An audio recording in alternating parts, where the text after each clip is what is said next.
Operation Sindoor వలన ప్రపంచ దేశాలకు భారతదేశం సత్తా తెలిసొచ్చిందని అన్నారు సోళ్లూరుపేట నియోజకవర్గ ఎమ్మెల్యే నెలవల విజయశ్రీ. కూటమి ప్రభుత్వం ఆదేశాల మేరకు ఉమ్మడి నెల్లూరు జిల్లా నాయుడుపేటలో ఆపరేషన్ సింధూర్ విజయోత్సవ తిరంగా ర్యాలీని ఎమ్మెల్యే ఆధ్వర్యంలో నిర్వహించారు. గాంధీ మందిరం నుంచి అంబేద్కర్ విగ్రహం వరకు సాగిన ఈ ర్యాలీలో తెలుగుదేశం, జనసేన, బీజేపీ పార్టీ నాయకులు, కార్యకర్తలు పాల్గొన్నారు.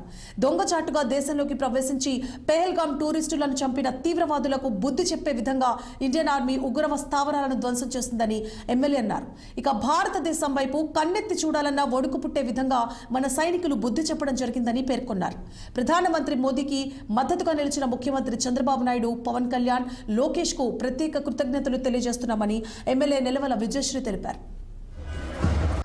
ఈరోజు సూళ్లూరుపేట నియోజకవర్గంలో నాయుడుపేట టౌన్లో ఆపరేషన్ సింధూర్ కి సంఘీభావం తెలుపుతూ నాయుడుపేట కూటమి నాయకులు, అలాగే మున్సిపల్ కౌన్సిల్ మెంబర్స్, అలాగే నాయుడుపేట ప్రజలందరూ కూడా ఇవాళ నాయుడుపేట మండలంలో సంఘీభావం తెలుపుతూ ర్యాలీ చేయడం జరిగింది.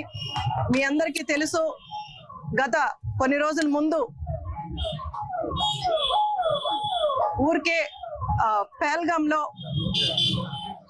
టూర్ కని వెళ్ళిన ఎంతో మంది 28 మంది వరకు అమాయక ప్రజల్ని పాకిస్తాన్ వాళ్ళు దాడి చేసి వాళ్ళందరినీ కూడా చంపేయడం జరిగింది.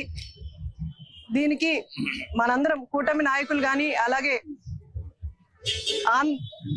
భారతదేశపు ప్రజలందరూ కూడా దీనికి సంఘీభావం తెలుపుతూ అక్కడ మన పనిచేస్తున్న ఆర్మీ జవాన్లందరికీ కూడా మనందరం సపోర్ట్ గా నిలబడుతూ భారతదేశపు ప్రజలు కులాలకి, మతాలకి, పార్టీలకి అతీతంగా ఈరోజు భారతదేశ ప్రజలందరూ కూడా జవాన్లకి అండగా నిలబడుతున్నాం.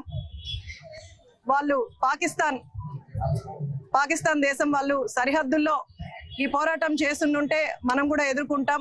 కానీ వాళ్ళు అమాయక ప్రజల్ని, టూరిస్ట్ కోసం వెళ్ళిన టూరిస్టులని అన్యాయంగా చంపినందుకు మన కూటమి నాయకులు, మన ముఖ్యమంత్రి శ్రీ నారా చంద్రబాబు నాయుడు గారు, డిప్యూటీ సీఎం పవన్ కళ్యాణ్ గారు, అలాగే నారా లోకేష్ బాబు గారు, అలాగే ప్రధాని మోడీ గారు, వీళ్ళకి ఏ దేశం కూడా భారతదేశం వైపు కన్నెత్తి చూడకుండా, ఇలాంటి అన్యాయాలు జరగకుండా ఈ ఆపరేషన్ సింధూర్ ని ముందు